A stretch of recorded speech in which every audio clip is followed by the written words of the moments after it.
Nakalaman ba natin yung pangit na yan? Baka nakawa lang sa kanya yung teacher niya, kaya nakasali yan dito. Malamang, di naman mananalo sa atin yun. Peer. Okay, settle down. Kaya kayo nandito dahil kayo ang napili ng section nyo para isali sa dadating na Math Quiz B. Pero dalawa lang ang dapat representative ng school natin. Kaya magkakaroon tayo ng test para i-determine kung sino sa inyo ang makakasali. You have 1 hour to finish the test. At ang may dalawang may pinakamataas na score ang ipapadala ng school sa Quiz B. Okay, your time starts now.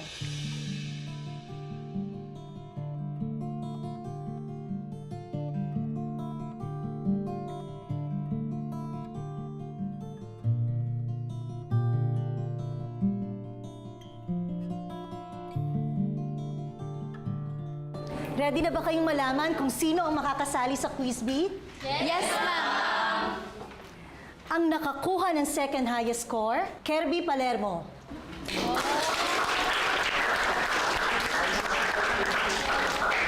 At ang nakakuha naman ng highest score ay si Mariposa de Guzman. Congratulations, Mariposa.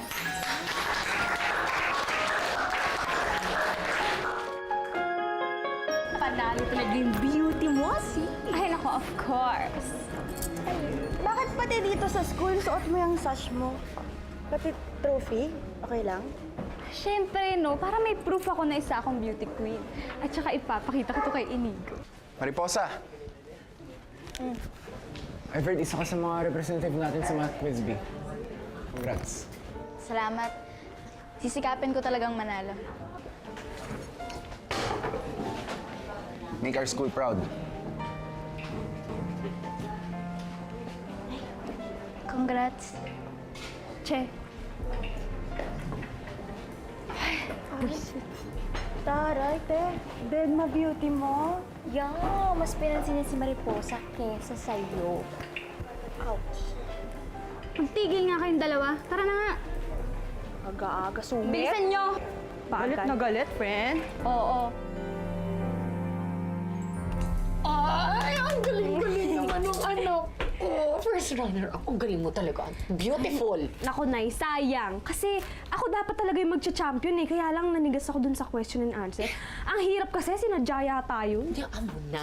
Basta ang galing-galing mo. First runner-up ka, Amalia. Hindi ba iko-congratulate yung pamangkin mo at nag-first runner-up? Ang ganda-ganda niya. Tignan mo naman. Congratulations! First runner-up! Ang galing. Sayang talaga. Partida, ganda lang Nay? yan. Uy, Mariposa! Ay, Dito ako. Ano? nanalo po ako. Ako po yung highest sa amin, kaya ako po yung magre-represent ng school namin para sa Quiz B. Quiz B! Naku, ang galing naman ng anak ko!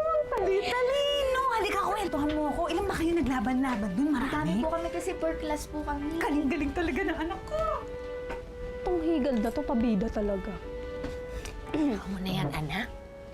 Alam mo, ang nakakapangasawa ng mayaman, eh ang magaganda.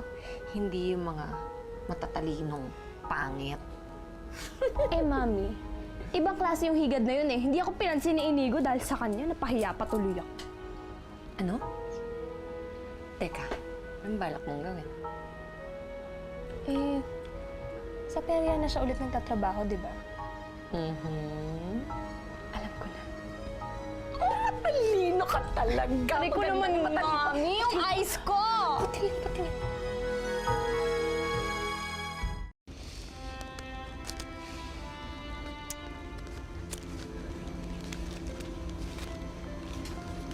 Amalia, gabing-gabi na. Ito ka sa labas nakaupo. Hinintay ko si Mariposa eh. Kanina lang, sinabi niya, pupunta lang siya kina Joko. Gabi na, hanggang ngayon wala pa rin eh. Oh, ate. Alam mo, madalas pag ginagabi si Mariposa, ang sinasabi mo, naglalakwatsa yung bata. Ngayon, wala kang sinasabi. Tahimik ka. Ate, baka naman may alam ka, oh.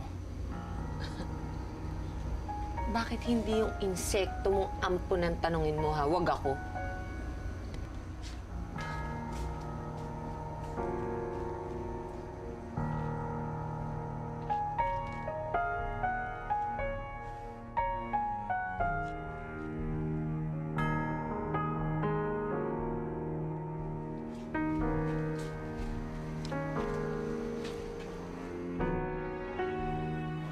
Excited masyado? Wala ka? Oo. Arte ah.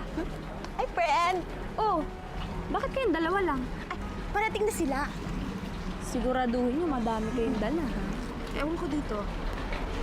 Ay, sandali lang. Bakit pati yung mga kabatch ng Mariposa in-invite mo? Ang dami naman. Ganyan talaga yan. Para mas mabilis kumalat yung balita sa school.